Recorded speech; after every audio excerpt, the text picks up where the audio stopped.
Hey everyone, it's Teddy, aka JamesKisau on MTGO, coming back for another video on this channel. And recently, one of my Patreon supporters asked me to do a theory deep dive video on Grixis control, really getting into every small decision, why we choose the number of lands that we do, and why the lands are what they are, why we fetch basics, which to prioritize, why do we fetch defensively, how do we decide aggression versus control, the posture you're taking in the matchup? Do you attack with Strix for victory or look for a Murktide or Barragoyf? Bowmaster theory. And I thought, that's a great idea since the whole goal of this channel is to get Legacy to a wider audience, kind of introduce this deck that is playing a more traditional version of Magic to a bunch of people who can then get into Legacy and take it from there. However, the paradoxical nature of that, the monkey's paw, is that I've been told this deck is incredibly difficult to pilot, and I will agree with that. And also, in the court of public opinion, control is kind of shadow banned from Legacy right now, which is an opinion I push back against quite a bit personally. I hope this doesn't come across as fake humbleness or anything, but I don't find myself an incredibly exceptional Magic player. So if I can get the results I do with Grixis control, and they are pretty steady, not to brag, I think someone else could do it too. So that will be the goal of this video. I'm just going to step back a little bit more and try and educate a little bit more. And to do that, I'm actually not going to use Grixis control since it is an incredibly complicated deck. It took a very long time to reach the exact 60 or 75 cards in this deck, and every decision that went into that is pretty granular. So I'm going to go back in time to the quintessential Legacy control deck, and that is Miracles. I'm coming for Force of Fill here with this one. Miracles is a deck I don't have a ton of experience with, but I thought it would be a great tool for teaching the tenets of control in Legacy. If you're unfamiliar with the deck, it's the classic Legacy control deck, and it's also, on its face, quite obviously, a lot more simple than Grixis control since it's only 2 colors as opposed to 3. Well, it's kind of 3 colors, but it's not really a red deck. It might not be a red deck. In the main board, you only have 4th Aerolingus, and you're going for that when you're ready to end the game. You're not actually going to be developing red mana when you're actually playing the game. Then over in the sideboard, we have red blasts for efficiency's sake. But yeah, for the most part, it is a white-blue deck. You have white to efficiently address all of your opponent's permanents, Swords of Plowshares, Supreme Verdict. Wrath effects are very important when you're playing a control deck, and we don't have those in Grixis control, really. So I thought this would also be another good reason to help teach control and Legacy in 2025. Because there are actually Wraths in Miracles. White gives you that. Classic example is Wrath of God from Alpha. But we have a few better options nowadays. We got Supreme Verdict. Just add 1 blue into your Wrath of God cost, and now the spell can't be countered. There's also Wrath of the Skies, which is a lot more like Pernicious Deed, in that it can do a lot more than just destroy creatures. So being able to trade cards profitably, very important for control decks, since every other deck is going to be doing things that are a lot more powerful than you in Legacy. Now, what if answering an opponent's permanent isn't enough? What if the fact that it just exists at all is enough for you to lose? Well, that's where you need blue magic, or colloquially, counterspells. So yeah, we have the meeting of white and blue, and that is the core crux of Miracles. Now, this isn't the most classic version of Miracles I could be playing. I mean, I do have Jace the Mind Sculptor and Snapcaster Mage that maybe a lot of new versions of the deck don't run, but we also have a few newer tools like Tamiyo. 4th Aerolingus is our new finisher, rather than like Entreat the Angels is the classic example, of course.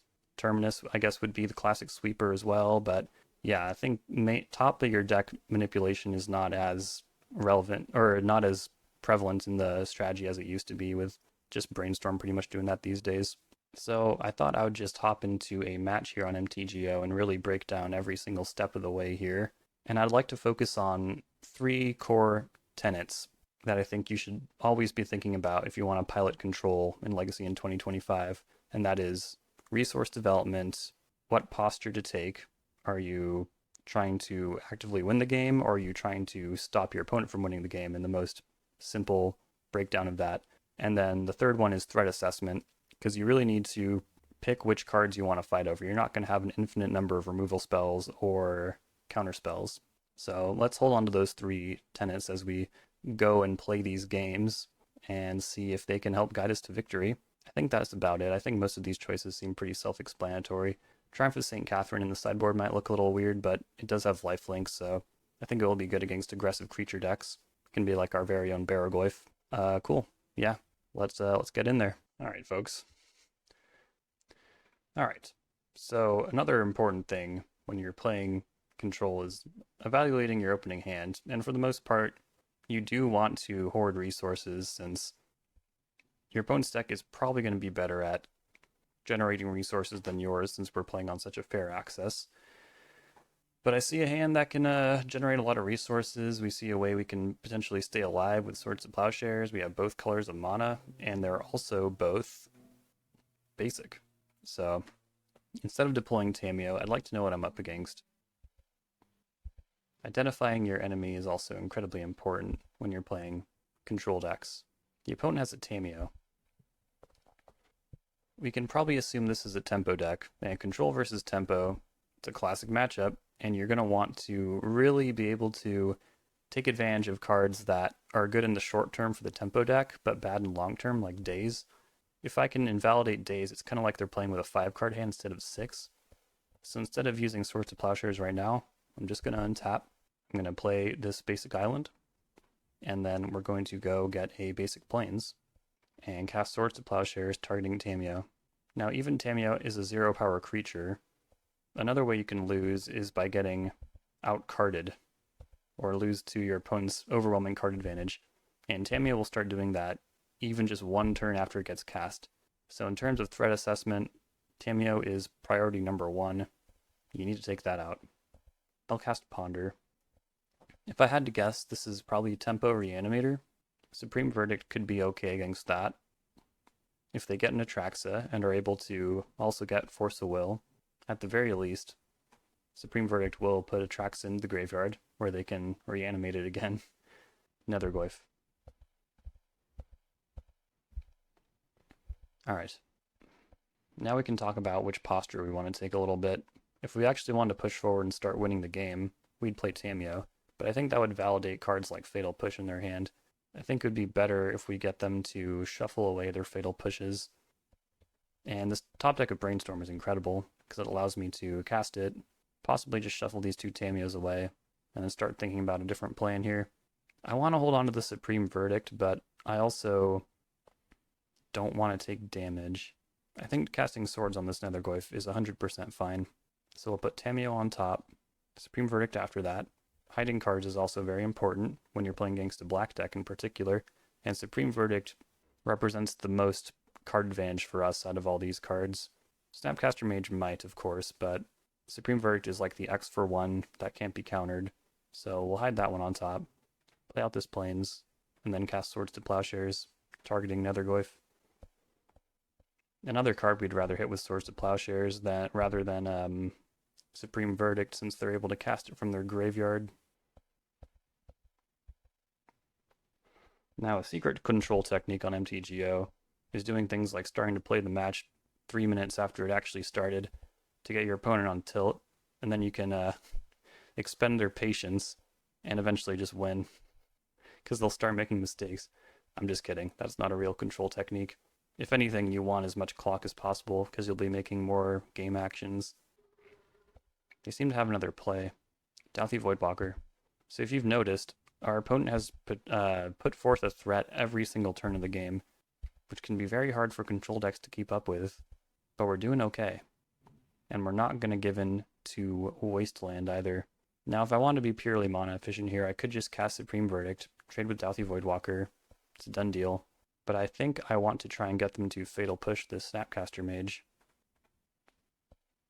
If I had to guess, all the cards in their hand are not very useful. Oh, they pitched a Tamiyo, never mind. The cards in their hand are very useful. That would have been the perfect opportunity to see like Daze or something go. But I'm still not unconvinced they don't have a Wasteland.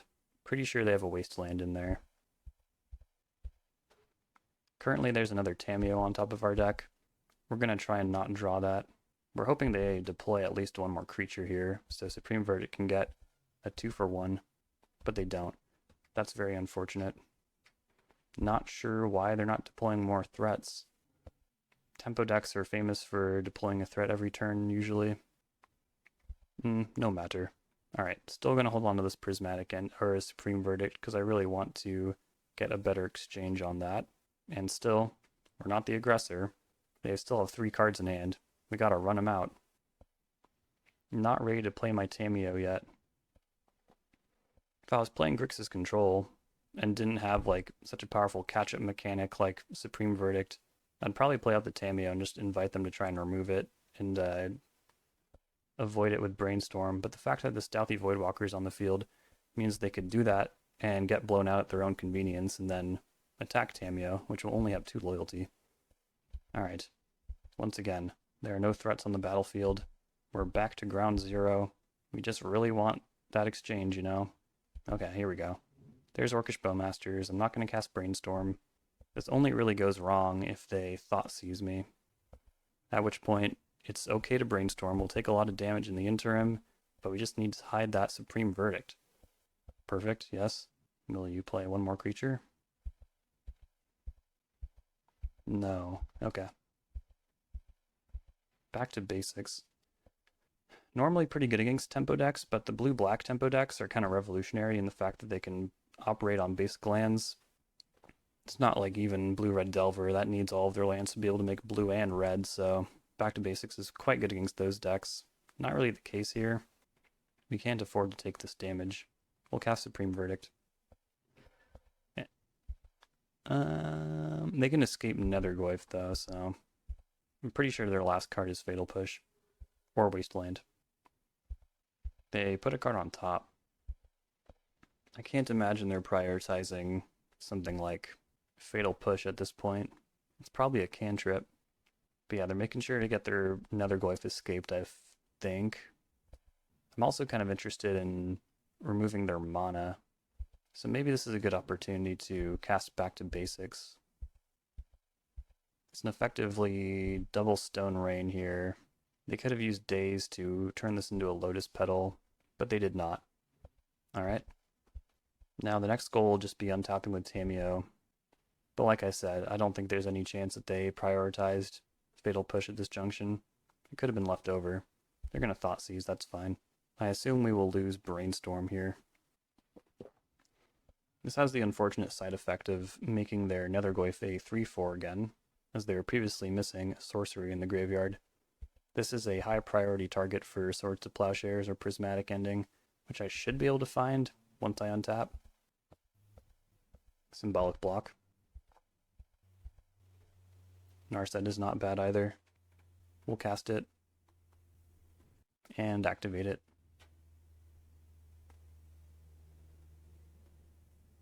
Not much over here. It almost becomes more important to untap with this Narset. So I think I will block with Tamiyo. So if I can untap with Narset, it's overwhelmingly likely to find Prismatic Ending or Source of Plowshares.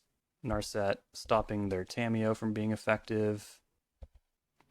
Back to basics, hopefully really hampering their mana. We can finally move towards the final tenant. We've accrued our resources, we've identified threats, and now we're almost ready to change our posture. Wrath of the Skies is perfect, unless they have Forced Blue card. Wrath of the Skies is extra good too, because it will take out their clue tokens. Alright, play this Tundra. White, white, and 1 should do the trick. Oh no, so this is a Mayday. We're looking for, well, pretty much anything here. We haven't seen a force yet. They'll activate a clue token. Alright, beautiful. Mission accomplished. So now we'll force back. And we even have a 1 to pay for days. I will pay 1 energy. And now, it's not a hard lock, certainly, but it's something like a lock. We're also, speaking of locked, we're Brainstorm locked. They'll need to Lotus Petal their land to get a Nethergoyf out. These decks traditionally run 2 basics. And yeah, we'll just pass it back. We're drawing a Prismatic Vista next turn, which will be designated to find a mountain. Okay, so they're bouncing my back to basics. They found a Brazen Brawler off the top, which is triple bad since that's also a flash creature that can attack Narset.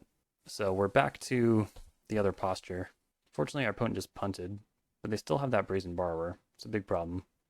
And now with these 2 lands unlocked, it's really going to be a question of if it's even worth deploying back to basics. And I think it is. Like, they'll get Brazen Borrower in. They're also Brainstorm locked now. Happens all the time. Happens all the time. Happens all the time, my guy.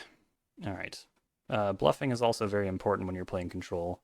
So I always want to leave up blue. No, I want to leave up white to maybe deter them from casting Brazen Borrower.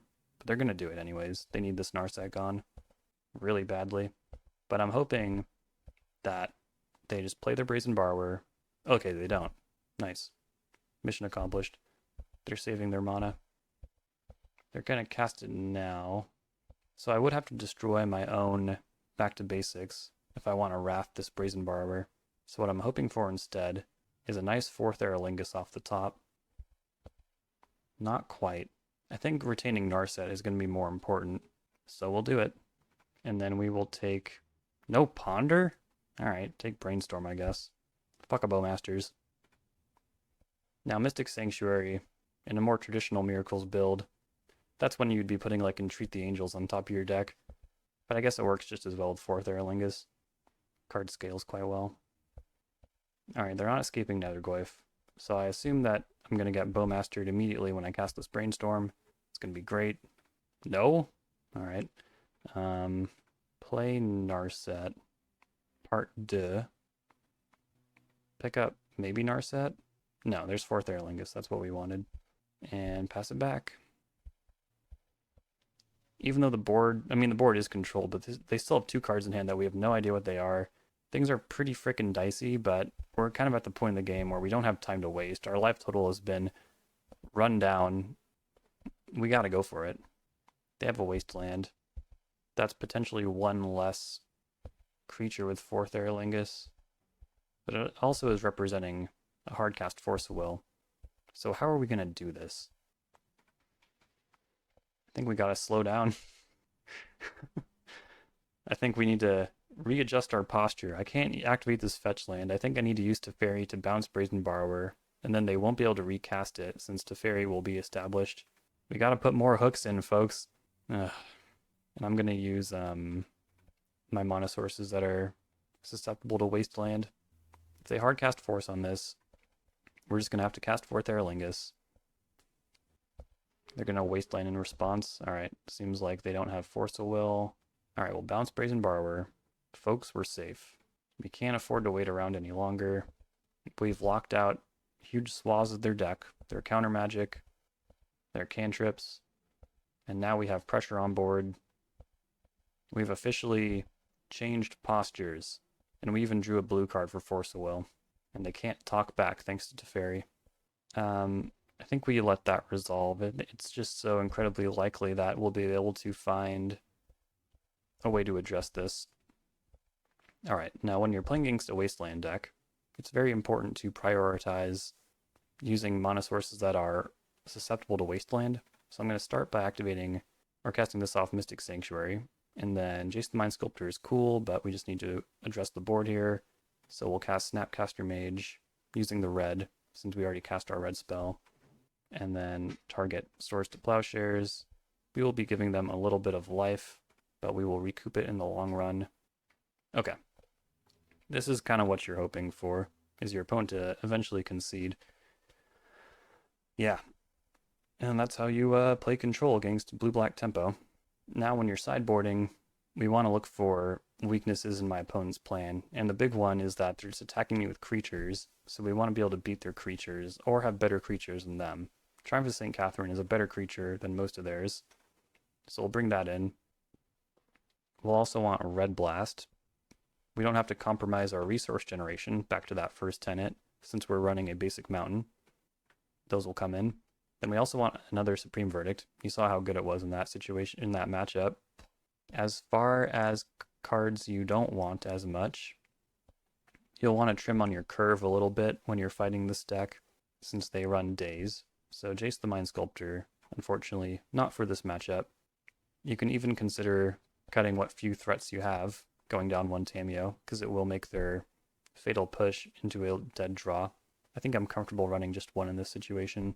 With 4 more cuts, you can ease up on cards that make you go down on value, like Force and Negation. Most of the things you will fight over will be creatures in this matchup anyways, so just cut one of those.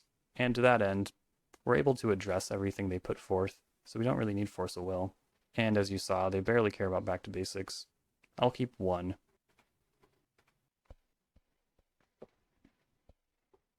This hand has several issues with it. While we're able to get both of our core colors in a safe fashion, Basic Island and Basic Plains, we have a card that we'd really rather be in our deck for utility reasons, but one that also we can, we're not even really close to making that work from our hand either because we wanted Plains with this card.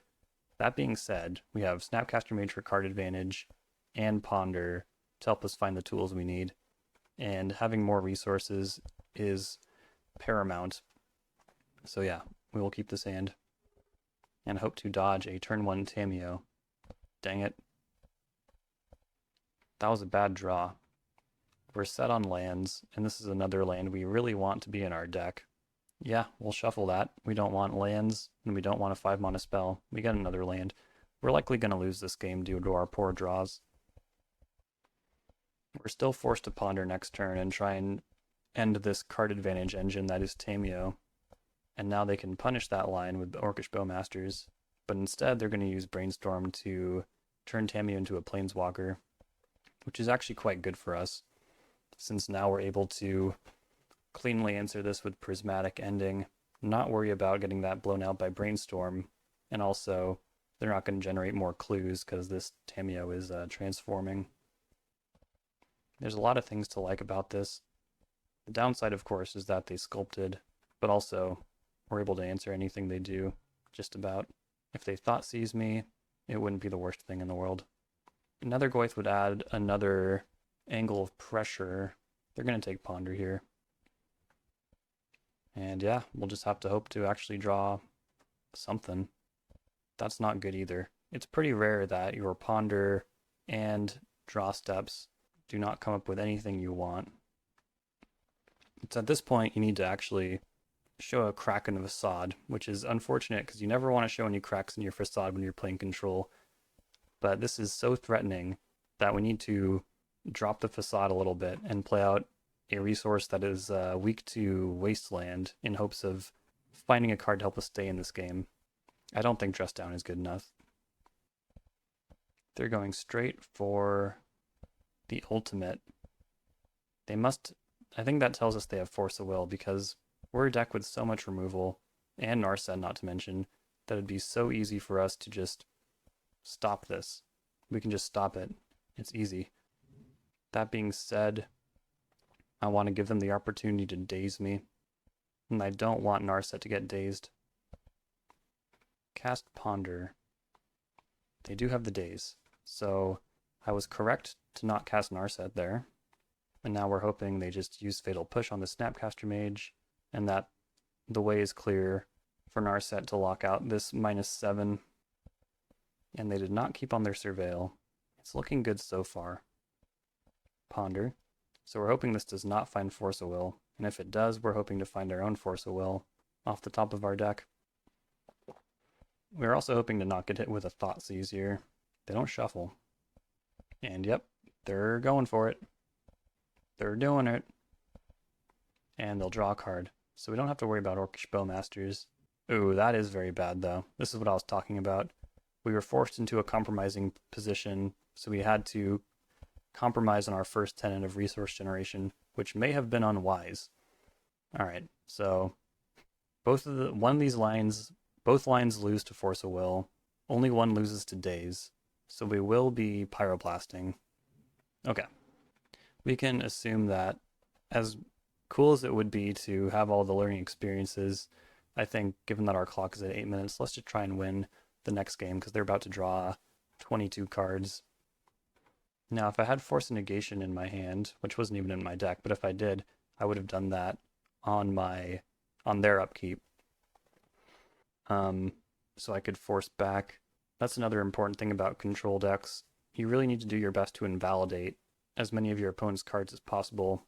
Previously in game 1, I was talking about how if I play around Daze, I can act like their hand is only 5 cards instead of 6. The same will be true for cards like Fatal Push. I think we're just going back in. On the play, you can consider playing less Force of Wills, though. You'll just have more time to address what they're doing. Like, we don't lose that game on the play, but we lost it because we were on the draw. And in place of a card that costs you value to stop your opponent, we're going to bring in an expensive card that rewards you for having more mana faster than your opponent, Jace the Mind Sculptor. And we're going to keep this hand and hopefully find a Brainstorm to set up this Triumph of St. Catherine. But we have all of our resources. I'm not even going to worry about finding red mana unless I draw a Red Blast. So this means that should they Thought Seize me on turn 1, I will be activating Prismatic Vista, getting a basic Plains, and getting a basic Island off this Lorien Revealed. Okay, so their hand has 7 cards in it, and they don't play anything on turn 1, which is extremely suspicious. Since they are a tempo deck, it seems like they should be trying to deploy a threat every turn. Okay, this is why, because they wanted to stifle my Prismatic Vista. Okay, we found the Brainstorm. That's very good. Oh, I should play around Stifle, huh? They might have another one. In general, we're happy they did that, because if they're using card to try and fight my lands, it's kind of like they were able to wasteland one of my basic lands, which, while disturbing, is going to be okay. We will survive. And now they're following up with a Ponder. We have nothing to worry about until they deploy a threat. I will say the powerful thing about Stifle is that they didn't have to sacrifice making a land drop to, like, wasteland me. There's Nethergoyf. I believe we start with Swords to Plowshares on this, since Prismatic Ending, while being a sorcery, is a lot more universal. I think it also would be wise to Brainstorm right now and get that around Orcish Bowmasters. Okay, so we can put back a land. Here's the tricky part. I don't want Triumph of St. Catherine to get hit with a Daze. However, it's exceedingly likely that they have cited Daze out, and I'm willing to challenge them, put them to that test, because ultimately, it's really not that big of a deal if it gets countered. Very good. I'm assuming they'll take Wrath of the Skies. It's a powerful catch-up card, but they take Narset. I suppose Narset generates quite a bit of card advantage, on top of being a static 8 piece. It is a good card. Okay, they play Tamiyo. And they don't make a land drop. Alright, I will reveal Triumph of St. Catherine. And I will cast this Miracle. I think if they had Daze, they would have snap done it. I think they're weighing if they have to force this or not, which is a nice position for us to be in. And they let it resolve. Hot diggity damn it. They'll need an auxiliary removal spell to deal with this. For at 5 CMC, you cannot Fatal Push it. And they're not going to block, so they might as well attack and make their clue. They're going to Brainstorm, which does make Tamiyo vulnerable. So I think they're hoping to find Orcish Bowmasters here, or just some way to protect her. And if they can untap with Tamiyo, things do become more difficult for me. On their end step, I'm going to activate Flooded Strand, and if they stifle, it's a complete wash, since there's also a Flooded Strand on top of my deck. And I think our resource generation is in good shape. Speaking of which, we want to try and limit theirs. Creatures are a good way to have, like, virtual cards, so, like, Triumph is a virtual removal spell here, even though we have an answer for Tamiyo in our hand with Prismatic Ending. We don't want to expend that if our creature can be a removal spell by proxy. It's all about extracting this value when you're playing control. So this is a kind of a weird hybrid stance right now, since they have 6 cards in hand, they have tons of mana, or they have 2 open mana, which is a ton in Legacy. We also have this creature. We're not really afraid of what they can put forth, so we're just going to attack. We're kind of in the driver's seat, but also extremely not. They're going to cast Petty Theft. Resolves. Now, while they're tapped out and don't have a Bowmasters available, using my mana that is wastelandable, I'm going to use Snapcaster Mage to cast Brainstorm to reintroduce the board state that was just existing a second ago before they Petty Thefted, because I liked that board state. Now there's a force in the mix. It's not particularly castable, so we'll tuck it 2 down. And there's also an argument there for using Prismatic Ending on the clue token, but I think their mana is stretched so thin as it is, it'll probably just get swept up by Wrath of the Skies eventually. They have Orcish Bowmasters. Now this is a fine time for Wrath of the Skies. It'll take out a clue token, it'll take out Orcish Bowmasters. We can't do it around days though, so instead we'll wait. Reveal Triumph, let the Miracle Trigger resolve, and cast it, using our wastelandable mana. Tapping this way also takes us off Wrath of the Skies for the turn, because I decided I wasn't going to use it. Okay, so they had a Force of Will. We're slowly running them out of cards, and we're really hoping that they cast this Brazen Borrower before we use Wrath of the Skies, but we might not have the luxury to wait. Oh crap, we might actually lose. I didn't think that was a possibility. Just kidding, I knew it was. But yeah, things are not good. So if I Wrath of the Skies right now, and I might as well since I'm never going to be able to spend 9 mana on it. That also takes me off Hardcast Force. I think taking less damage is more important right now. And we'll just be praying for Swords to Plowshares off the top. It's not impossible, but given that they haven't played any lands out for a while, it feels somewhat likely that their hand is like Force of Will, which should get their Murktide across the finish line, unfortunately. But it could also be cards like Kaito and Baragwif that they're not able to cast, since they don't have enough mana. Snapcaster Mage. Well, it's not getting any better, so we'll do it right now. If they had shown us like Force of Negation at any point, then we would act on their upkeep. Alright, the fact that this resolved makes me feel like this Swords of Plowshares will also resolve. Alright. A couple of things wrong with this picture though. They're at 27 life, and I have 3 minutes on my clock. It's time to let all pretenses fall, and just F6. No more bluffing. And now we'll just attack for 2. So I need to attack 14 times. Let's try and find a faster clock. The control vernier is just completely breaking down now. I don't think 14 turns is achievable. Oh god. I wanted this to be a good video, but now I'm bumbling like a fool. Now they're hitting their lands. Pretty much need 4th Aerolingus here if I want to do this in time. Alright, so I'm treating Dress Down as my blue card for Force. I'm going to cast Brainstorm now. They'll probably Bowmasters. Oh, they don't. Okay. Well, this is not at all what I was hoping to see, but that's okay. Let's hide Prismatic Ending and Swords on top. If they Thought Seize me, I hope they just take the Wrath, because I'm really not interested in casting that. Oh wait, I don't have any red mana. I take that for granted when I'm playing Grixis Control. I wanted this to be an educational video, and now it's an unmitigated disaster. You ruined my video. I ruined my video. I guess if I really wanted to do this the right way, I should have just gotten one of my friends to help me illustrate this point and get into a match with no time limit. But that kind of takes the excitement out of it. You gotta be in real danger if you want to know how to act when the time comes, you know? Swords. This Thoughtseize takes a turn off the clock. Actually, I just gave them a turn with Swords. They take Force. Now, why would they do that? Maybe Bowmasters? I think I would Dress Down in response, save my Snapcaster Mage. But we're rather entirely unsure what's in their hand right now. What the hell? They just paid 3 life to cast something? Oh, Bitter Triumph. Yep, resolves. And they have a Wasteland. I guess I'm just cycling Dress Down. There's a red source. But yeah, no damage on the horizon. I fear we will time out, which I guess is kind of a perfect way to end a control video.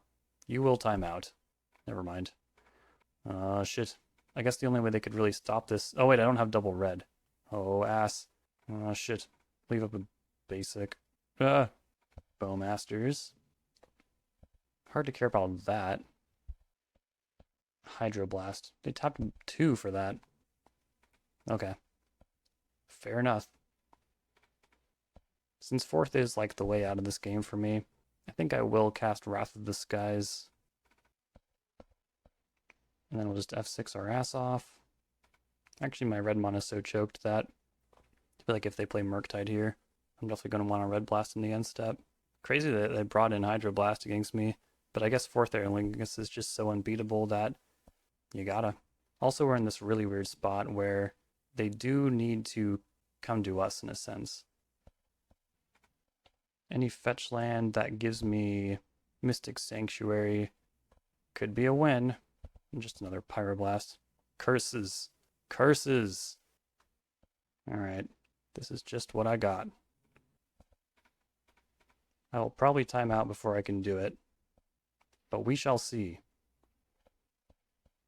Another Goyf. Well, I should have Force of Willed that. It wasn't possible. Okay, they had another Hydroblast anyways. So, that's how you would do it. I mean, there are obviously ways that it would have broke the other direction, but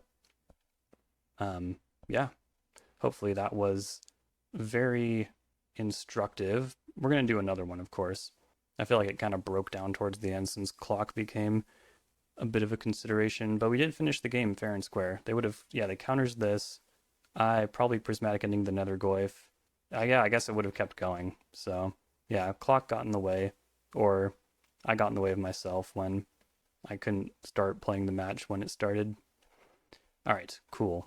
Yeah, let's see another match for, let's take another match for example. All right, let's try and get another example in here. If I could get one fair deck, one aggro deck, and one combo deck as examples, that would be great. Of course, we can't control what our opponent plays. So there is one issue with this hand when you're trying to play a control deck in Legacy, and that's there's no route to stable white mana. Lorien Revealed can get a Tundra, but it can't get a basic Plains. That being said, the mobility is good, and also having Force of Will, something common to pretty much all control decks in the format, is a good way to try and ensure your survival to turn 1. I think this is a keep. Underground Sea Ponder, well hopefully it's Doomsday. If it's the same matchup, that would be kind of funny. All the same, no 2 games of Magic are the same pretty much. So I'm sure there will be opportunities to learn new things. Okay, our Tundra showed up anyways. We'll play an island and try and gather some more information here. Misty Rainforest. Forest. Up the Beanstalk. Okay. So, in a control mirror, you want to try and collapse your opponent's engines versus cards that decrease your life total. So we'll go back to the threat assessment tenet. This is a card you need to address right away. All the same, I don't want to pitch Jace. Even though this deck plays Wasteland sometimes, it's kind of bad for them to use their land drops to not develop more mana. I think we can give up Lorien Revealed here, because we really need Jace to try and have an engine comparable to Up the Beanstalk. Otherwise, they'll have more cards than us, they'll have more Force of Wills, they'll just be able to beat us eventually. And that was not a good exchange. However, being on the draw is quite good in a control mirror, or any matchup where they're not really pressuring your life total too much. Another important thing, you want to try and protect the sources of mana you care a lot about. If they go Wasteland and destroy my Tundra, it turns off the Swords to Plowshares in my hand. However, if they Wasteland this Volcanic Island, it's not really going to turn off any card for me other than 4th Airlingus, which I'm not trying to cast until way later. Now here's something cool about Force of Negation versus Force of Will. I can hardcast it now. I don't have to go down in cards. But if they cast Orcish Bowmasters, there's no guarantee I'll be able to remove it if they're able to protect it. But instead it's Rakshas's Bargain. This card is a 2-for-1. I think it would be wise to try and counter it, even though we are playing into Daze. And they do Daze, so they set themselves back a land drop to make sure they get this 2-for-1. Another important thing about playing control, I feel like I'm saying that too much, is that you want to try and guess what cards are in your opponent's hand. And them trying really hard to get that Rakshas's Bargain across tells me they don't have a lot of action, but it's also really strange that they put a Murktide Regent into the graveyard, and now they're going to be able to resolve Up the Beanstalk, which is a huge problem. we're effectively ground out of this game. Unless they're unable to protect it, we'll go for the prismatic ending. It's not very likely it will work, but we'll try. And this is already a really bad exchange, but it worked. Now hitting a land drop is pretty important, but we're not under any pressure right now. That being said, it gets easier for them to protect Orcish Bowmasters the longer the game goes on, so let's brainstorm. Our deck fails us a little bit. Similar to the previous round, they might have black mana, so we will hide Tamiyo on top. If they thought sees us, they will probably take Force of Will or Brainstorm. There's the Wasteland. It's going to be hard to stay in this. But if they try to use a removal spell on Tamiyo, we can at least blow that out, or try to. They have another bargain. This time, it's probably not appropriate to fight over. Force Negation made it appropriate since it was a 1-for-1 essentially. Now they're going to make a land drop. But yeah, we've effectively been ground out of this game. Try and counter this Beanstalk. It's the third one. Some decks only run 3. We might be through all the Beanstalks, which bodes very well for the late game. One card this deck has that makes Tamiyo pretty unreliable, though, is Witherbloom Command, which can answer the backside of Tamiyo pretty cleanly. But we're getting a clue token, which is phenomenal. And now we'll just hope for a land this time. Okay, the fact that they have to force this tells me they do not have Witherbloom Command, and they're gearing up to remove this. They also have another Wasteland, which means I can't use my clue token, Murktide Regent. That will end the game very quickly. We have 2 Swords to Plowshares in hand. We just really need a land, which I feel like we're due to find. That's fine. Plenty of life total. We just don't want this to get countered. Perfect. If our mana development went more like it did in the first match, and how I prescribe things usually go, we'd have the mana to keep that Wrath of the Skies as well. But yeah, we're through all their Beanstalks. We're not in horrible shape. I don't think I'll have the mana to use another clue token, if I'm being frank. I think it's probably more important to block. Save the 1 life. In control decks, having more life does equal more cards. You just get more draw steps the longer you survive. That's how the game goes. Then we'll block Orcish Bowmasters, because if I block the army, well, they can cast another Bowmasters. On their upkeep, I'm going to cast Swords to Plowshares on Orcish Bowmasters. Now they're going to cast Petty Theft on my Tamiyo, which gives me a blue card for my Force. Not bad. Ponder. We'll have to change our tune pretty quick if they cast another Murktide Regent, but they put 1 in the bin, which I found pretty surprising.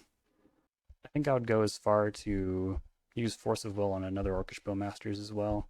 I just want to crack my clue in peace, make some land drops. Okay, never mind. It's actually not necessary. We'll cast Tamiyo. I'm expecting them to play Brazen Borrower here. They do. This would be a good time for Force of Will. And they have another Daze. Yep. That's not good.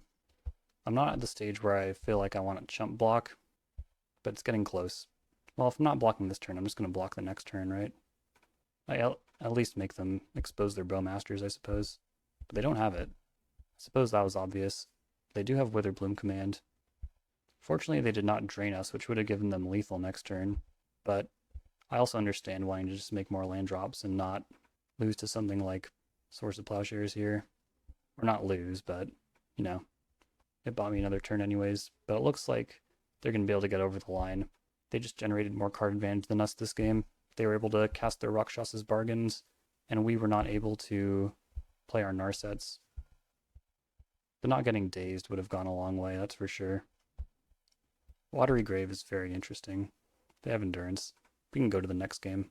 Alright, hopefully that was a very good lesson in how card advantage wins games. Because while we were able to handle the board until we couldn't, and contain their engines, the fact that their engines drew a card when it resolved meant that we ended up with less cards than them, and they were able to have the last card standing.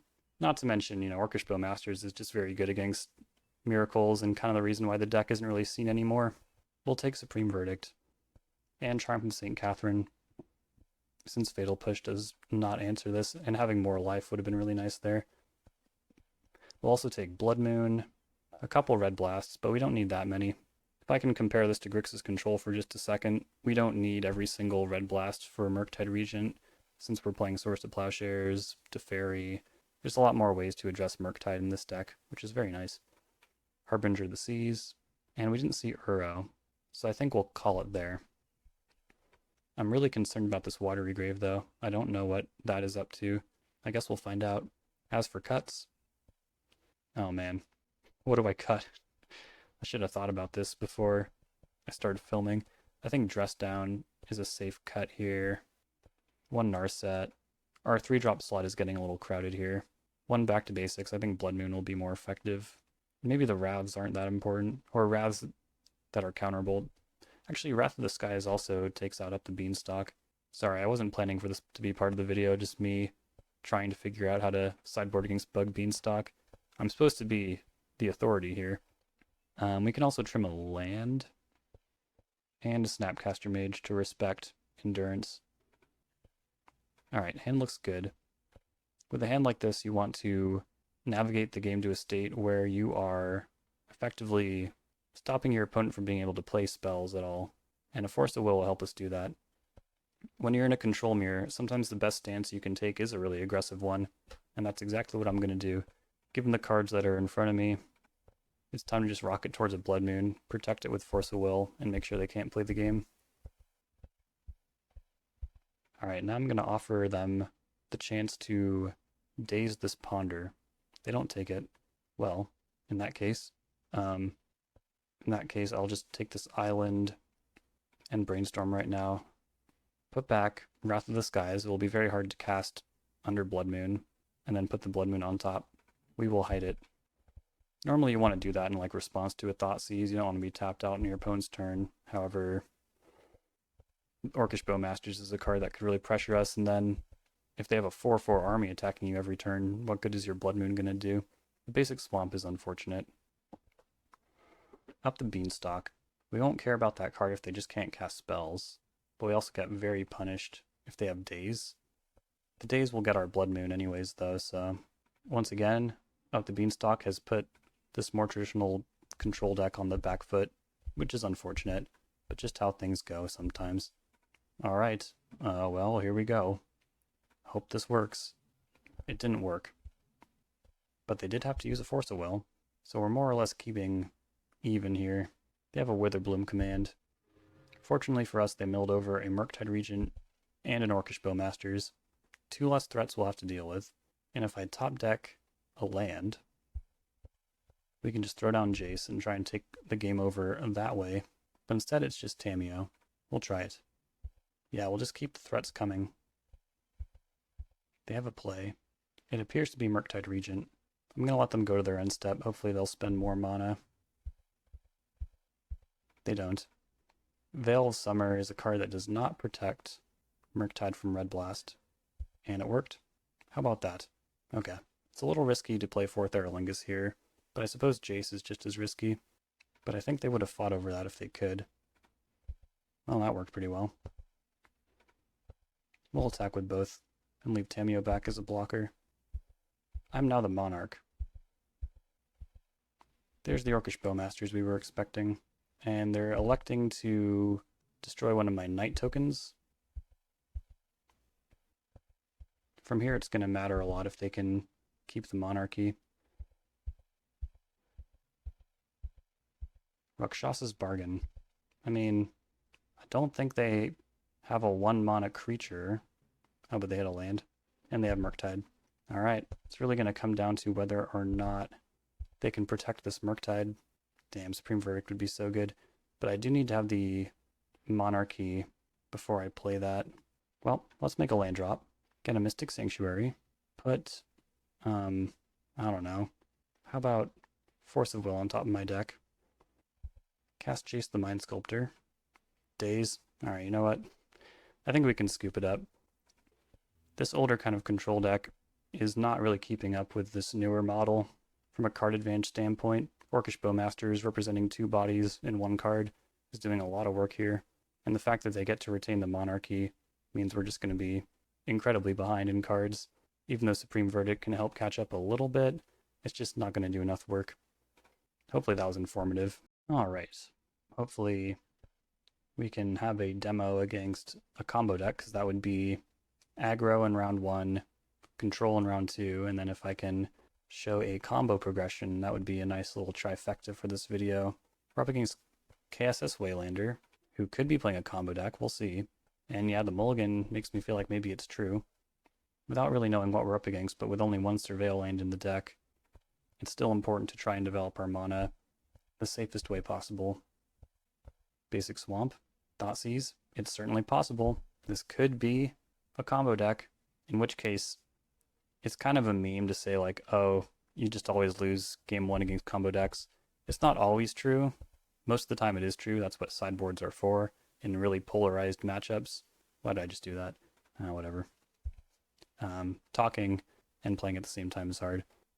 And now given that, let's just say for instruction's sake that this is a combo deck, what we want to do is find spells that can help on the stack, since oftentimes combo decks will use cards that just resolving them will set off a chain reaction or set them towards their ultimate combo, which is going to win the game. So we're looking for counter magic, and in this deck that means Force of Will. So I'm going to play this Meticulous Archive and try and find Force of Will. It's not there, so we'll just bin the basic mountain and send it back. Urborg, another Thoughtseize, probably taking Wrath of the Skies. Yep, Dark Ritual, Sorin. So it's like a vampire combo deck. Vein Ripper. Okay, so the ward on this is incredibly taxing for a deck that doesn't hardly play any creatures. So it feels like the easiest way to address this would be like dress down Swords to Plowshares, but we're only drawing lands. This is not going to be easy. We can marginally hope to draw a few less lands if I start fetching some out. We'll just play back to basics. If they didn't have the Sorin, not fetching could have given us another turn of action, and also, thanks to their Urborg, we're actually able to remove this Sorin with Prismatic Ending, since the Urborg is creating black mana for us. It's kind of nice. I guess Wrath of the Skies would also be a way to do this, but there's no way we're going to be able to get to 6 energy before this thing ends the game. All we can do is continue to make it more likely that we draw one of our outs, white, black, and blue. We have one more draw step, Dark Ritual, Exsanguinator Cavalry. That one we can hit with Swords to Plowshares. Brainstorm. If any card can do it, it's Brainstorm. We can block with Tamiyo and buy another turn, and cast Swords to Plowshares on Exsanguinator Cavalry. It's not much. Actually, we can't do that, because I need to shuffle to look at new cards, but when I block with Tamiyo, the Vein Ripper will trigger, and I'll lose 2 life and they'll gain 2. So that's that. The combo deck takes game 1. Let's just treat this like a combo deck. Obviously it's more of an aggro deck, but we're going to treat it like it's a combo deck. So, as you saw, their combo is having Sorin and Vein Ripper, and a good way to fight that combo when they have such a powerful ward ability is a sweeper. So we're going to bring in the second Supreme Verdict, and then racing also becomes a concern. So we're going to bring in Triumph of St. Catherine, and then Containment Priest, often very good against combo decks. This one's no different. Vein Ripper will try to enter, but it wasn't cast, so we'll get exiled instead if we have a Containment Priest. As for cards that aren't as good in this scenario, this deck doesn't really draw cards. So Narset, back to basics, clearly not good. They're playing a monocolor deck, and while they did have Urborg, it's more than likely that the grand majority of their lands are going to be basic swamps. You'll often want Surgical Extraction when you fight combo decks, but this one probably, if it has a name, isn't named after a particular card, and that's usually when you'll want to bring in Surgical Extraction. The final cut in this case can be one of our 4th Aerolingus, just to demonstrate a point. When you're fighting a combo deck, you'll almost always be taking the posture of not the beatdown. You're not going to want to be trying to end the game. That's why cards like Orcish Bowmasters and Snapcaster Mage are so effective, because if you can just steadily deal damage at a consistent rate, that's usually how you'll beat the combo deck, but you never want to let your defenses down, since combo decks can usually win with just 1 or 2 cards. So trimming win cons is usually what you'll want to do. Now, when you're picking your opening hand against a combo deck, you'll want to look for cards that can address the combo.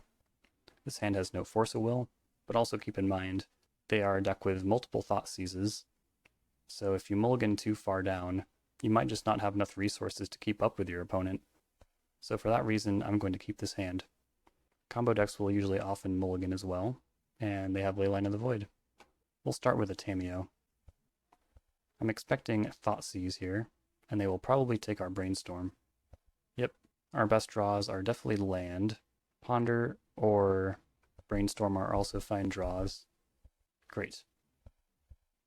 We'll go ahead and make a clue. Orcish Bowmasters should always be on your radar if you're playing a control deck, since it punishes you for drawing cards. Control decks like to draw cards, and like I said in the last round, you want more time for more draw steps. Orcish Bowmasters decreases the amount of time you have to play. For all these reasons, I'll be activating this clue token right now. And I'm not going to be prioritizing basic lands. I'm going to prioritize having perfect mana to play anything I might draw when I'm fighting a combo deck, because very rarely do combo decks also have Wasteland. I realize I'm really shoehorning this argument, like this is clearly not really a combo deck, but I kind of need it to be so this exercise makes sense. Now with 2 or 3 mana held up, what I fear here is an ambush, so it's probably not wise to cast 4th Aerolingus. Like I said, against combo decks, you should never let your guard down. So I'm just going to hold up my interaction. I have Swords to Plowshares, I have Dress Down. That's the exact sequence of cards I mentioned last round when I was trying to figure out how to beat a Vein Ripper. We want our opponent to come to us. All the while we'll be accruing card advantage via this Tamiyo. Chromox. There is a Shieldred under there. They're going to Dark Ritual. They have 2 cards left. Helm of Obedience. Do I just lose? I don't think I have any way to address this. I need to activate this clue token and find a Force of Will? Dang. No, they're not using it. Are they going to wait till my upkeep? Alright, they got it. Well, I can't say that we've had a very successful... Can't say our record's been very successful, but I think that's probably what you'd expect. Miracles is not really in the meta right now, but hopefully that was helpful for illustrating what you can kind of look to try and do when you're playing a control deck against an aggro deck, a control deck, and a combo deck. It didn't go successfully, but I did outline what would have been the right lines for all of it. Also, citing out the Force of Negations there was... No, wait, I didn't do that. Yeah, so we had a lot of looks, honestly, but it doesn't always break your way. Okay, maybe we'll just do one more. It'd be cool to get a win on the board. I mean, if you want to see how it works when, how it goes when it all goes your way, and you actually win the match, you can check out my Grixis control videos. Those tend to go a little bit better. I just thought this deck would be the best tool for clearly illustrating the ideas I'm trying to convey. Can't remember if any of these were on the play, but showing how to develop on the play is pretty interesting, especially with a hand with a ponder in it. Oftentimes, it makes sense to not ponder and instead kind of get a feel for what you're up against.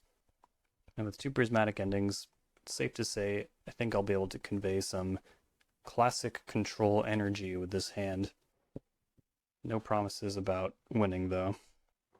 The most clear and stable thing to do here, just if I'm going to play this super basic control approach, would be get a Plains, an Island Cycle for Lorien Revealed. That will play through Wasteland. However, I'm not going to do that right away. They mulled to 5, so it might be more important to switch our stance and look for Force of Will, Scalding Tarn. That could be a lot of things. For the sake of argument, let's pretend it's Delver, and developing your mana safely is incredibly important against that deck, since it is a deck with days. Yeah, I have a hard time calling the deck we faced in match 2, the control deck, a real control deck. It's playing days because it is honestly a little bit more of a combo deck as well. It just needs that beanstalk out there, and then it will overwhelm you with cards. Okay, yeah, so for argument's sake, let's pretend this is Delver. We need to start developing our mana, and you definitely want to ponder in this situation. Brainstorm, if it finds no lands, then we can safely say we're not making a land drop for the next, 3 turns, which is unacceptable. Sure. We'll put the Force of Will in our hand right now, so we don't lose. And if we have to cast it, we'll likely use Narset to do that. Commercial District tells me that this is actually Storm, not Delver. So yeah, we'll just change our stance a little bit more and go for back to basics. Hopefully lock them out of some mana here, because Storm needs a lot of mana to win. Thoughtseize, that's not good for us. They'll probably take Force of Will, and then they might be able to win. Lion's Eye Diamond, gamble. So at the very least, they're going to have to wheel, and it's not guaranteed that they'll get what they want here. We get what we want, though. We get 2 Force of Wills. And yeah, they're just going to pass back. Nothing else about our hand is that great. We did not spike back to basics off the top, which would have been quite effective here. I already have 2 Force of Wills. I can't think of much else that would augment our hand, but I believe it is correct. I suppose I could play out a Tameo, but there's nothing too tricky about this deck. I wanted to keep it basic, so there's no like Cling to Dust or anything like that. Not that it would be in our colors. And with a Ponder, I wasn't able to put together another Force blue card. That would have to be something that Brainstorm does. So the new plan is to play this Tameo and hope that our 2 Force of Wills can win the game for us. All the while, we're really hoping for a Brainstorm, since Swords to Plowshares is not going to be very helpful in this matchup. Burning Wish for Galvanic Relay. So they do have to take it rather slow, it seems. I think it's rather unacceptable to draw either of those lands. So we'll go ahead and shuffle and get Tundra. Our mana's not under attack, so we can afford to get a nicer land here. We'll make a Clue token. It's going to be important to try and keep them off mana here. I don't have Consigned to Memory or anything like that. So in order to stop them from getting a big Galvanic Relay, probably going to have to counter a Dark Ritual at some point. But since they have 3 lands, this is not going to be easy. We'll go ahead and activate this Clue token. Well, that wasn't very good.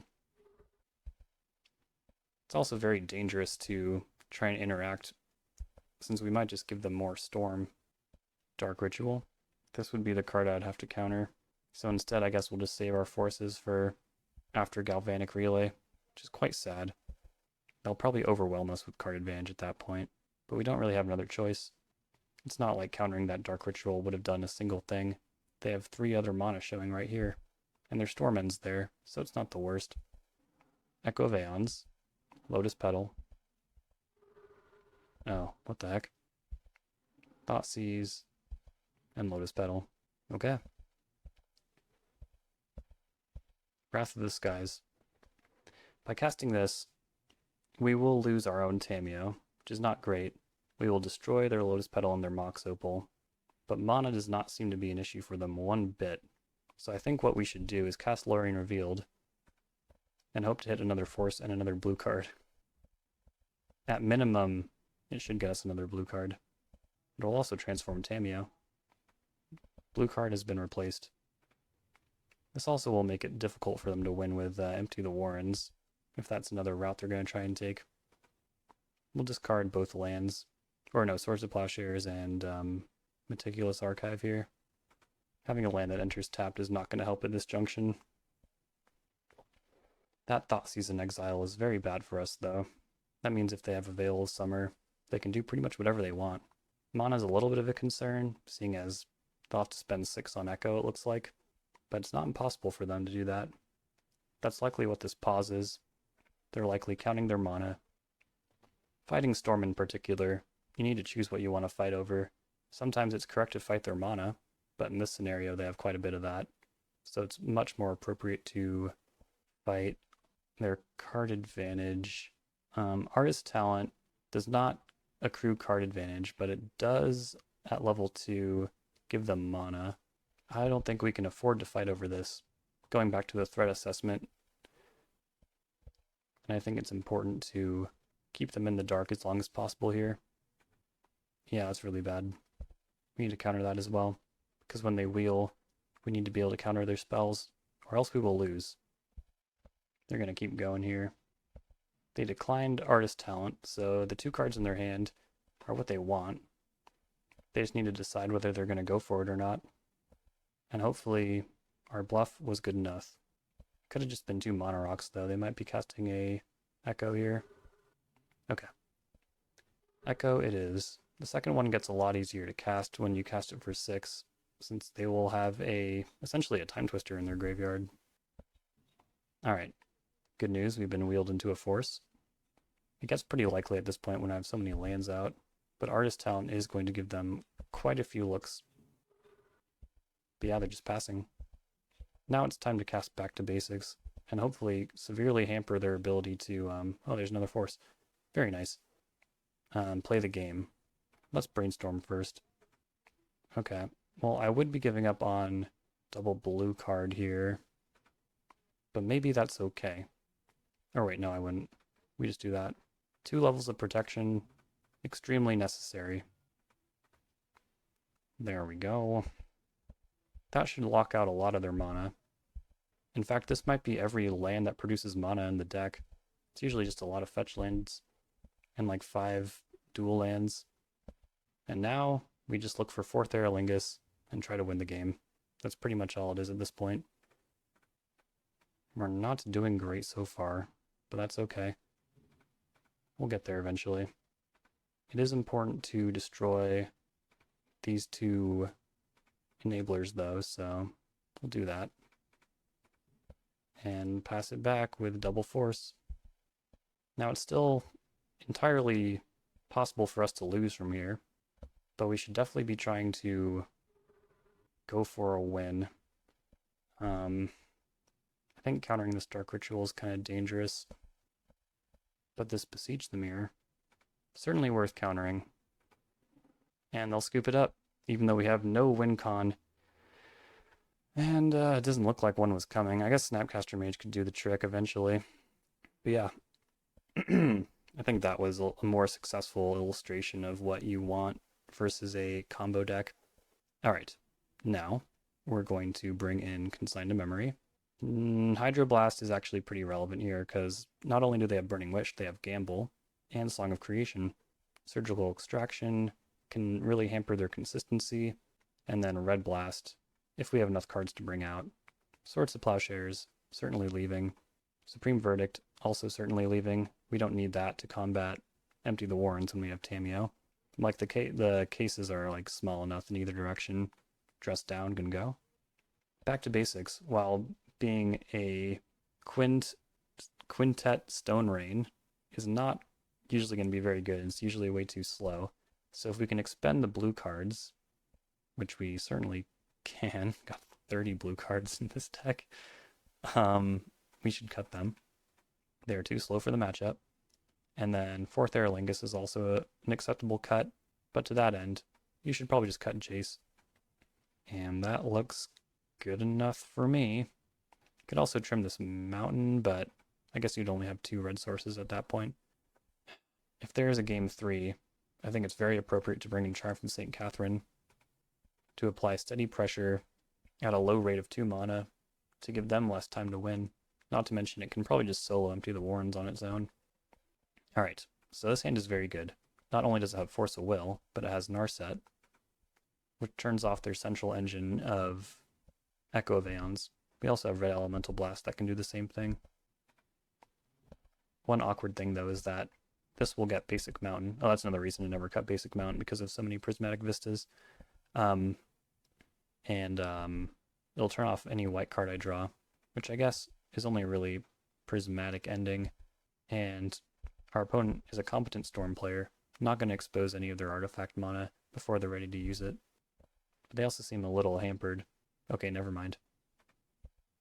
You know, I think this is still going to get an island though, because if I play Narset next turn, if they're still not able to put something together, we'll be in pretty good shape. Lotus Petal. Lion's Eye Diamond. Uh-oh. Pro tip, or I mean, I guess the whole point of this video is just pro tips. If a Storm player is playing out their artifact mana, it means they're going to try and take advantage of the storm it generates. We're forced to force that. And I will pitch Snapcaster Mage. If they thought seize one of my Narsets, or if they thought seize me, I want them to have a non-choice. 2 red blasts, 2 Narsets. So Mox Opal taps for red, and they play another one out. They figure they have so much storm, they might as well go for it, right? There's a Burning Wish. And they crack for 3 blue. And they're going to play Empty the Warrens. Maybe I did screw up. I mean, it's not like Supreme Verdict would be fast enough to beat this anyways. But if I had another white source already, Wrath of the Skies could do it. Surgical Extraction, we will not be casting that. Play Narset. I think we lose. But at the very least, we'll use Surgical Extraction to look at their deck on the way out. Yeah, I don't think there's any card that can do it from here, because I don't have any white mana yet. It actually depends on how many they send at Narset. They're sending 3 at Narset. I don't think it matters, though. We needed Consign to Memory or something, or a way to counter the Burning Wish. So yeah, I'll just kind of look at their deck on the way out here. Like I said, information is key. They top decked their guys well. Every Storm player's worst nightmare. And yeah, this looks like the Epic Storm with an Artist Talent. Also, because Prismatic Vista can't get Tundra, I can't top deck, what's it called? Triumph of St. Catherine? Wait, that's not even in my deck though, right? Yeah. I mean, I'll take a draw step, what the heck. I guess I could have brainstormed into Tamiyo. No, Tamiyo Brainstorm doesn't even work at that point, because I would have already have drawn my 3rd card. Okay. So yeah, let's get Triumph of St. Catherine. I really don't want to bring in Supreme Verdict. It feels wrong. I don't want to teach people wrong things, but maybe it's just right. Maybe an additional out is more important than your win cons. Yeah, we don't need this 4th, as you saw. It cost us the game. And then we can probably get by with 1 Surgical.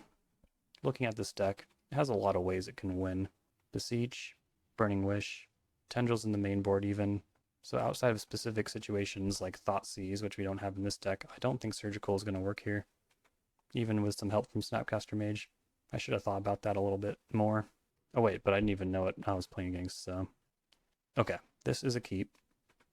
Despite not having any white mana, we're at least not going to lose to Empty the Warrens if our mana progresses in anything like a normal fashion. Now, being on the play I think affords us the ability to play a Tamiyo here. If we were on the draw, it would be harder to justify. Another Ponder. Okay, so we'll make our Clue token. And as long as we hit anything like a land, we shouldn't have to worry about losing to Empty the Warrens. Perfect. A bunch of frickin' lands. Yeah. I don't know if I want the 3rd one, though. So we're holding up Hydroblast, or just Double Force, if that's more appropriate.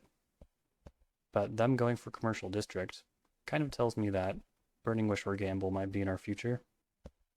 And they put Mox Opal in the graveyard, which is fascinating, because Mox Opal is very good at generating Storm, being a 0 mana spell and all that. Artist Talent. I think it's more than okay to cast Hydroblast on this. It's very good for their consistency. Now we're faced with a difficult decision. We can hold up Force of Negation and Force of Will. That's that 2 layers of protection that I'm saying is so important. Or we can flip Tamiyo by cracking the Clue token and pondering, which might get us 2 blue cards, but it's not guaranteed. But given how many blue cards are in this deck, I think it's pretty likely this Ponder will see 2 blue cards. So I think it is the correct thing to do here.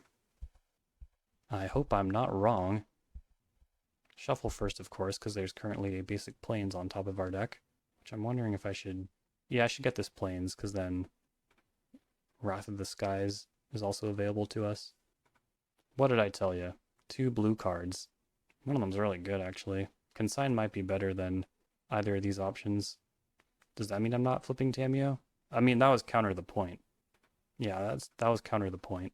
The point is that we were going to flip Tamiyo and have double force, double blue card. But I might be going against my own rules here. I feel like I am. I feel like I'm screwing up. What am I doing? Who am I? What is life? I'm not going to fight over it this time. But I am going to get my Hydroblast back and point it at that Artist Talent. Yeah. And then we'll shamefully play this Mystic Sanctuary out. Now we're in a really nice spot. If we have to interact, we can. But if we don't, we can activate this Clue token. And that is the most coveted spot. I'm glad we arrived here in what is probably going to be the last game in this video, because I'm really bad at this deck. This is the most coveted position to be in for any control deck, to be able to be the aggressor and the defender, to have these options. And that is what Grixis control is all about to me. Having the modality in your cards to choose between defending yourself, consign force, or pushing yourself forward, activate clue token. And that is what you should always strive for. And our draws keep getting better. Sit back, relax, enjoy the scenery, and pretty soon we'll be attacking for 2. I mean, there's nothing good to use, though. Okay, never mind. Cast Ponder. Take another Consign. Or take the Brainstorm, I think. Yeah, then we can switch our hand up a little bit. Okay, this is going to become how we fight. Put back Wrath, and then St. Catherine after that. It's not the end of the world if I have to use 2 Consigns. And I assume my opponent is going to be looking to win this turn. And we are ready for a fight. Oh boy, are we ready for a fight. Oh my god.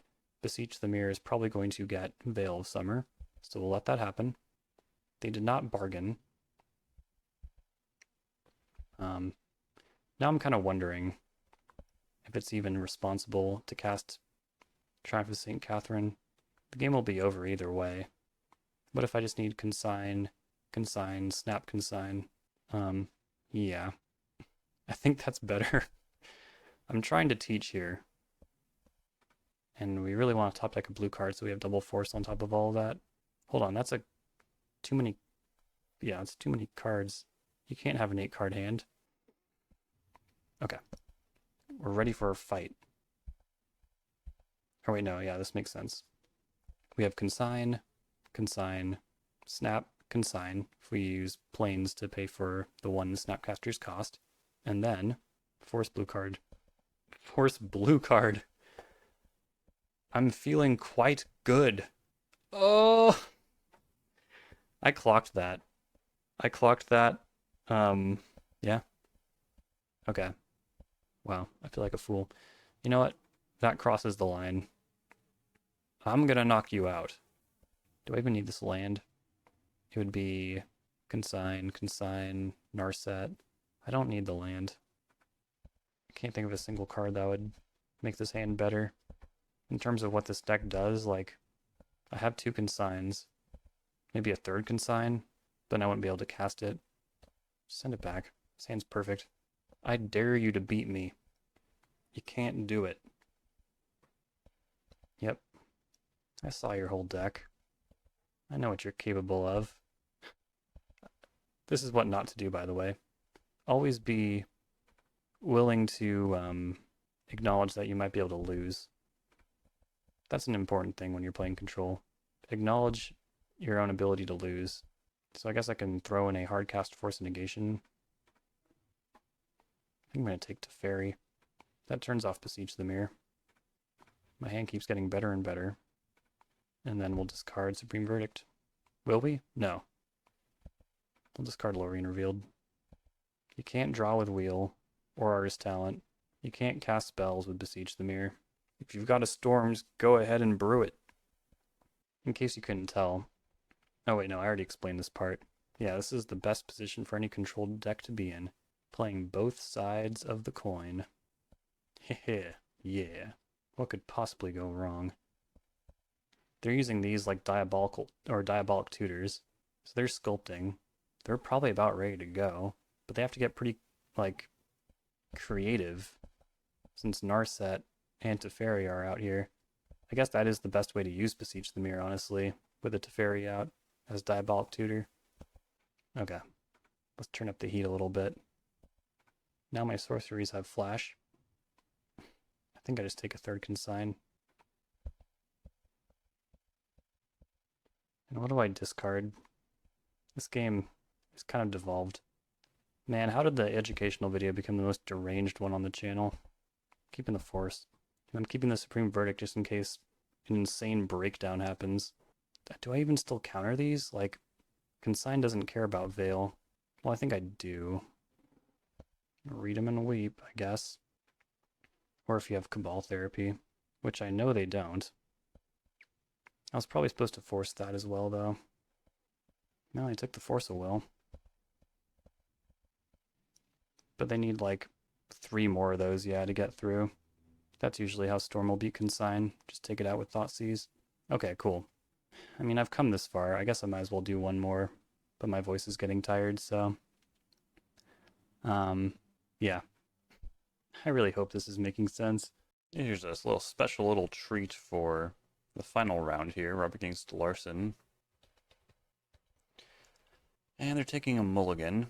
They are likely going to be playing Cephalid Breakfast, but the point of this video is just pure control heuristics, and this hand is able to find our mana, but we can't cast Ponder on turn 1. All the same, they're taking a mulligan. Let's try and take advantage of our inherent increased resources. Flooded Strand and Shuko. I think with a live combo piece out, in terms of threat assessment, if we had a spell that could sit back and react like Swords to Plowshares, oh, there it is. That's funny. Because, yeah, we don't really need to act until they show us the Cephalid. That being said, it's more likely that they draw Daze if I give them the draw step. So the safest thing to do would just be cast Prismatic Ending on this Shuko. And that's what we'll do. In terms of threat assessment, if someone's threatening a win on turn 2, you should probably try to stop them. That's what I always say. This has its issues, though. Because if we don't draw a land, we likely cannot afford to use Lorien Revealed, or we could get Tundra, as this deck is not going to threaten our mana. This is entirely safe to do. We do wish we would have, like, a Force of Will. And it's also a little unfortunate that opponent had 2 halves of the B of the combo. Like, we addressed the Shuko, but they added Nomads Encore.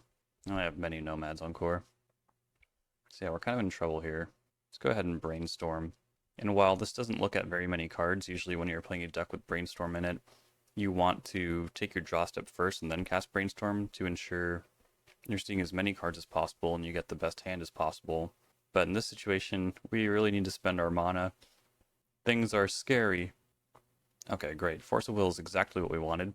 Goes back to that first point. Well, not first point, but way back in the deck tech when I was saying sometimes it's enough if their card resolves. Maybe removal spell is not good enough. That is true in this case.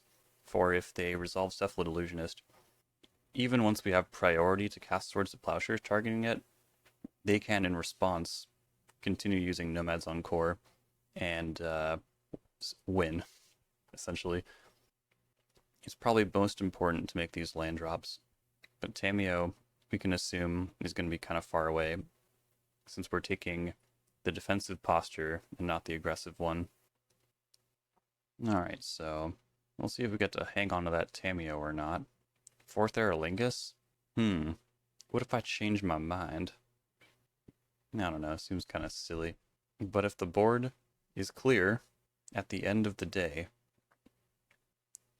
it's important to spend your mana. And it seems pretty obvious they don't have a Daze, or a 3rd land for that matter. We let that go. And we're happy to see them have less cards here. Urza's Saga. Notably, it's not a source of green mana, but it is something we'll have to deal with. Oh crap, I think I ordered these wrong. The freak. Well, actually I can still just make 1 Horsey. Perhaps that's not good enough. Yeah, it almost certainly is not. Damn. Okay. Sorry everyone. Shit. This turn I think it becomes Snap, Swords on Nomads, and this hand can really only support 1 Force of Will, so it might as well be one that can also hit creatures. And with these 2 basics, I don't think I'm really concerned with impacting their mana, but maybe we should be thinking about it. They're not going to have basic Forest. No, I think we're just going to not speculate too much and fight what's in front of you. Always very important to do. And we shall act now. See if that works. It does work. So pressure's off for like 1 second about. And now we'll try and cement some advantage here. And cast 4th Aerolingus. They have a Daze. Where the hell did this come from? I guess it was right for me to act on my act on their upkeep there, because I think they just drew that Daze. They're not even floating the mana. Yeah, I guess we're just playing the longest game imaginable here. Right on time. Now these decks should only run 2 Shukos, because they're pretty bad top decks. They will brainstorm in response, seeing whether it's worth it to protect the Shuko or not. They deem no. Okay, that was a very good draw for them. And they have a Tameo. Drawing Teferi is very nice. It ensures that our counterspells will work. It's also quite good against their constructs. But unfortunately, I kind of screwed up and pitched the Supreme Verdict thinking I could hardcast Force Negation to keep ourselves safe. I think that was not smart. I think that was very bad. Yeah, maybe not. No, yeah. That's good. We're hoping they fail to find so that their construct won't be bigger than our Snapcaster Mage. But we'll see. Being able to cast this Prismatic Ending at instant speed is also a Teferi only kind of thing that I'll never really get used to, but certainly enjoy when I get to do it. And they're just gonna do that. They fail to find. Perfect. Just as I expected. Mwahaha. A big part of playing control decks is being evil. Well, plus, we will play Tameo, and then we will hold up Prismatic Ending and Force Negation. Now, it will probably be worth it to bounce one of the constructs. Oh my goodness. Larsen! Now, I'm extremely running out of gas, which is why I countered that Swords to Plowshares, something you'd usually never do in a control deck. But I'm really running out of gas here. I need gas. Oh, that's pretty good. We'll be looking for Wrath of the Skies here. That should be GG. Oh no. Flipping Tameo also seems pretty good. I was supposed to be GG's. I was supposed to flip Wrath of the Skies and destroy Urza's Saga in both constructs. Alright, I need to try and keep my teacher's composure here. They have one card in hand. I don't think I am going to respect counter magic from them. Now the Narsets are flowing. I should have made that land drop. Alright, it's not too late. I can still find the Wrath of the Skies this turn. And even if they make a construct in response, it's a board wipe, so it doesn't matter. I think I would trade Snapcaster Mage for this. No, I wouldn't. They'll make a construct in response, giving this 1 power, knocking Tameo down to 3. But Jesus Christ, these sagas activate. Okay, there we go. White, great. Now I just put an 4th Aerolingus to the bottom. Let's try and find a Swords to Plowshares. Dress Down also would qualify, but if I just take Force of Will, I don't think they'll go for it. This is a pretty big bluff, though. They'll have 2 cards in hand, which is enough for them to combo with. But I don't think they'll go for it when they say I have a Force in hand. They also might feel like they don't have a choice. Fortunately, one of their cards is a land, and I believe we're safe. Let's make more horses than imaginable, with Force backup. Let's also not reveal the basic mountain. And we'll go ahead and put them to 2, which means they can't activate that fetch land and Force of Will. They'll put a Ponder into the graveyard. And now we are also the Monarch, getting a little more cash each turn. It's just a land. Even if their last 2 cards were both combo pieces, we have the Force of Will. Let's go ahead and send in. Sometimes these decks run Orm's Chant. Not this time. Alright, fighting Cephalid Breakfast. We're going to want, I guess not Harbinger or Blood Moon, because those don't really work against Urza's Saga any longer. Containment Priest can stop their combo, but it's not as good as some other choices. Take Surgical and Red Blast. Supreme Verdict is not as good as Wrath of the Skies here, but it's not bad. As always, we're playing against a combo deck, so if you remember what I told you from matches 3 and 4, say it with me, we cut our win cons to make sure we can stay alive. Although, before I fell asleep last night, I was haunted, feeling like I'd taught everyone the wrong stuff, because there were definitely some moments in those matches earlier where I could have like code switched and taken a more aggressive stance, and that might have actually won the game. But as long as people understand these are just like very basic control techniques, Though at least get you started in the archetype. Then we can talk about more advanced techniques in my Grixis main series videos. I just don't want to go to hell, folks. I'm giving caveats to everything. Yeah, I think that's about it, right? You can consider Consigned to Memory since they are a deck that wins with a Thassa's Oracle trigger. However, it's also pretty good against Chapter 2 of Urza's Saga. We can take one just to round out our suite of answers. And since they're a creature combo deck that's disruptible through more traditional interaction, I'm going to cut a Force of Negation. Hand looks good. It's missing Swords to Plowshares, but that's what the cantrips are for. Most importantly, we have two ways to interact that don't cost any mana. I think we need to fight already, or else we'll just get buried. And I believe we'll counter with our own Tamiyo here. The Tamiyo Wars. Uh-oh. A live combo piece. Wii U. And look at us. Without anything, really. The best thing we can do in this scenario is ponder into another Force of Will, and have 2 layers of protection. Surgical Extraction will also work. Nice. Not much good going forward, but we can transition onto activating clue tokens or attacking with Snapcaster Mage. Every control player's dream. We were hoping they had to at least Force of Will. They will brainstorm in response. If they find a Force of Will here, we're done. It wouldn't be the worst thing in the world to have a quick game 2, though, since I'm running out of clock. Yeah. They had a very strong hand. Despite our 3 levels of protection, fighting over Tamiyo turned out to be incorrect. But the nice thing about Cephalid Breakfast is that you get to look at their entire deck. Cavernous Souls is a problem.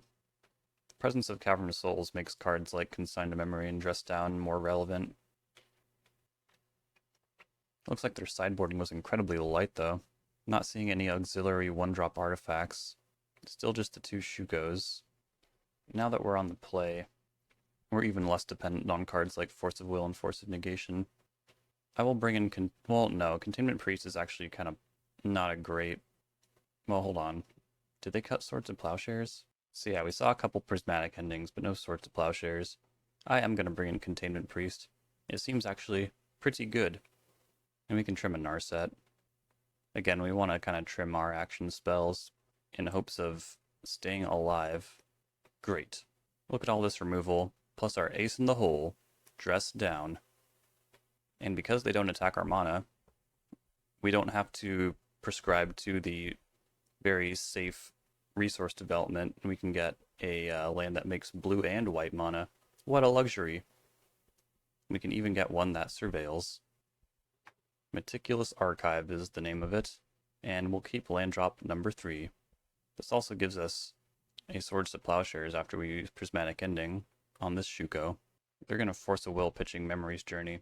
With the Memory's Journey gone, that means if they got it, they got it. And I think the only reason why they'd do that is if they're about to slam a Cephalid Illusionist and they have like Force of Will, which would be an insane 7. Don't do that.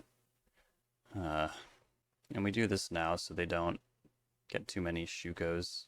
Their Thassa's Oracle is exposed there. Alright. Now, next turn they can go land Nadu, which would be horrific. So we'll just go ahead and attempt Prismatic Ending number 2. Wonderful. Cavernous Souls. Yep, there's Nadu. So if we want to answer this at parity, what we would do is cast Dress Down in the end step here and then use Swords to Plowshares on our turn. Ooh, nice. That really ties the room together. Swords to Plowshares.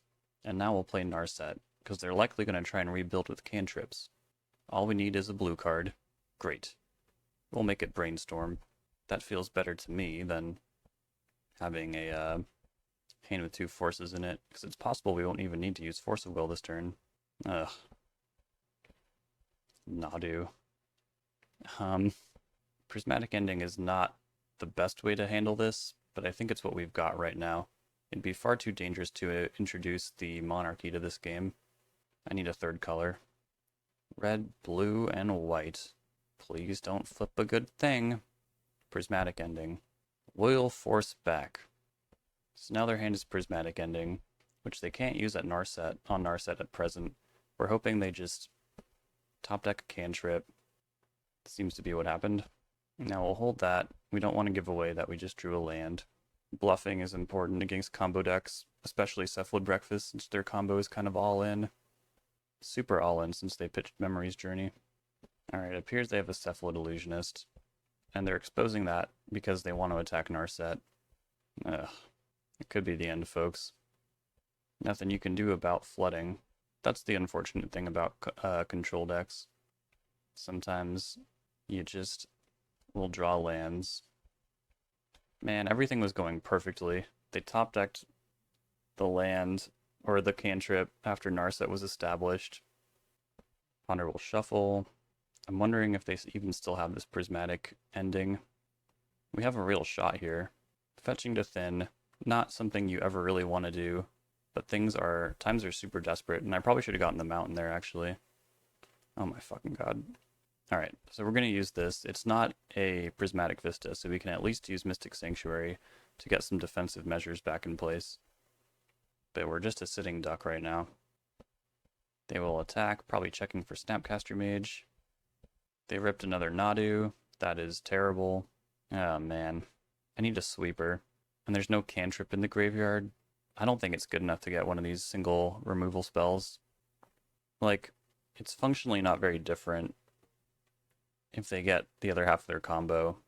It's actually not really different at all, since if I remove one of these, not only will they get a Nadu trigger, but the other one is still there. They have 2 A's on the field right now, and we've only been able to eliminate 2 B's from their potential card pool. We need to try and hit like Brainstorm or something. Turn this island into an actual card. I guess this is what we've got. Swords to Plowshares. And we'll make, I guess, 4 horses, so we can play around days. And we'll attack with 2 of them. Better make it 3. Alright, so we'll draw that Swords to Plowshares. And we'll see if they... The problem is that they can attack me anyways and threaten to take the monarchy, which I guess wouldn't be such a huge deal. Yeah, they can do it no matter what. So we'll just let this happen. It's not good to give combo decks cards. It really isn't. Starting to feel like I wasted my dress down. Oh god, they have another land now. Please don't mill Narcomoeba. Okay, sick. I was hoping to see a bunch of B's to their A. Gotta go after Nadu. Narcomoeba in hand, that one's not so bad. And we will Force of Negation. Alright, fantastic. Now we're hoping to draw, I guess, Snapcaster Mage. Or if I still have another Swords, Tamiyo. Well, if you've got it. If you've got it, you've got it. There's an Urza's Saga, which didn't come off a Nadu trigger, and a Tamiyo. And they pitched the Narcomoeba. Safe to say we don't know what's in their hand right now. Okay, that was a great draw. We can push a little bit of damage here. Wait, no we can't, they have Tamiyo. That 3 toughness is sitting in the way. Yeah, I think to really wrap this up, we'll need like Wrath of the Skies. Why did I side out the Supreme Verdicts? I feel like a fool. We also have to be really careful that they don't use Dread Return on... I guess if they used Dread Return on Nomads, they wouldn't be able to combo, because they would have used their Dread Return. And like I said, way back on like turn 1 or 2 or whatever, Memory's Journey was already used to pitchcast Force of Will. So in some regards we're safe, in others we are not. Threat Assessment is coming in really big here. While it's a lot more definitive that they win the Cephalid Illusionist, virtually it's the same as if they were able to do it with Nadu, so I really did figure that since Nadu was able to take the monarchy, it was the right choice to hit with Swords to Plowshares. Not to mention, Nadu would continually punish any further removal spells. They ripped yet another Nadu. It's not over yet. I just need a goddamn Wrath. Pardon my language, but I'm getting a little frustrated. Wrath, Wrath, Wrath, Wrath. Fuck. We really need this card. They're about to get a Shuko. The game is effectively about to end. There's only one card that can really save us here. Yeah, I mean, it doesn't really do it. They have 2 cards that will win. Damn. We fought very hard. There's still our Monarchy trigger, but we've used a lot of our answers already. I think we just destroy Nadu, though. I think we just do. There's some crazy world in which Force of Will can actually stop the Dread return. These decks used to play Cabal Therapy to clear the way. Now they don't. So there's a crazy world in which I top deck a blue card with the Monarchy and have 2 Force of Wills to try and stop them from comboing. And because I didn't get that basic mountain way back a million turns ago, if the Monarchy delivers me another Red Blast, I will have fucked up.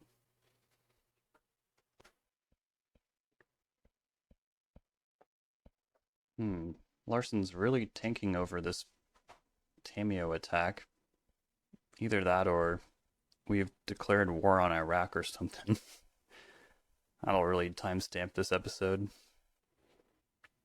Give you an idea of when I'm filming this. Hope everything is alright. Okay, we are live. And yeah, I think it is correct to destroy Nadu here. For all the reasons mentioned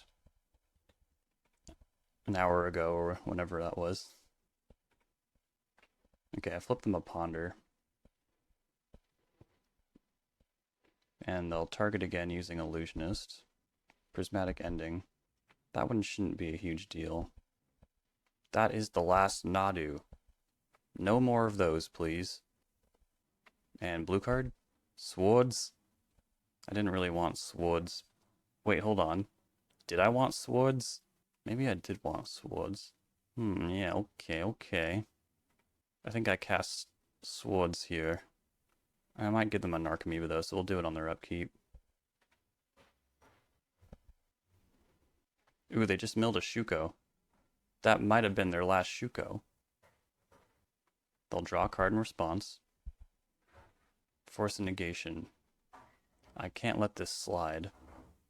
All my cards will be face up, but I also don't want to lose to Daze, so we will force Pitch Force.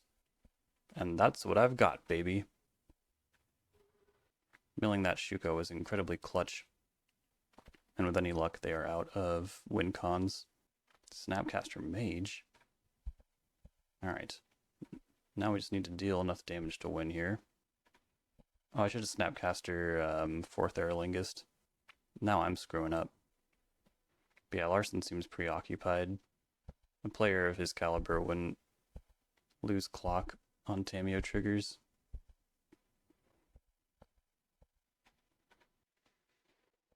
Let's just do a quick count on Illusionists here. 1, 2, 3. I believe they will time out. Nomads. Urza's Saga number 3. Prismatic Ending by Tamiyo. We will not fight to protect that. Alright, let's start with a Ponder. And Pyroblast the Tamiyo.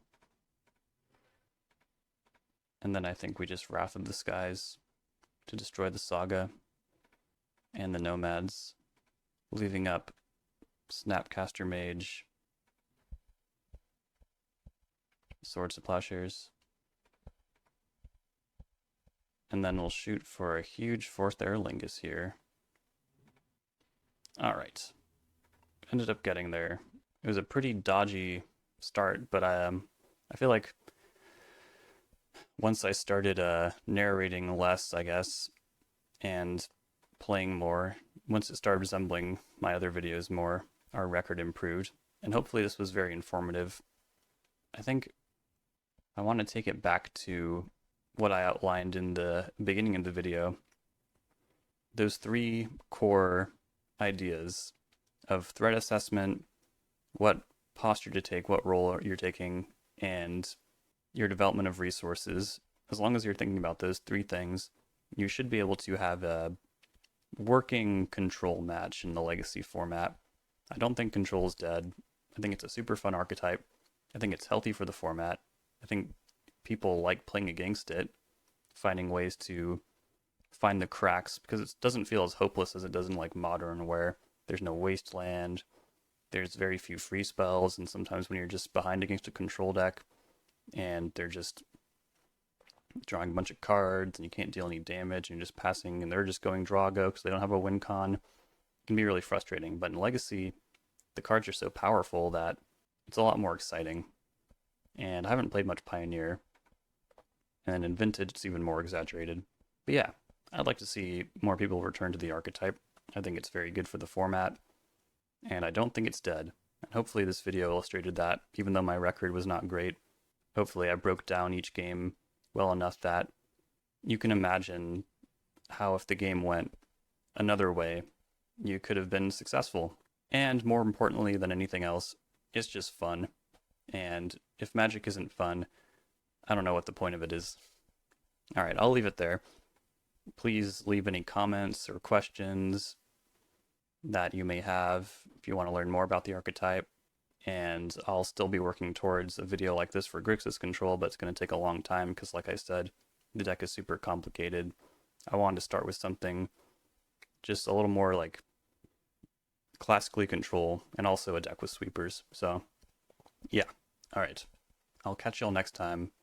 Have a great day.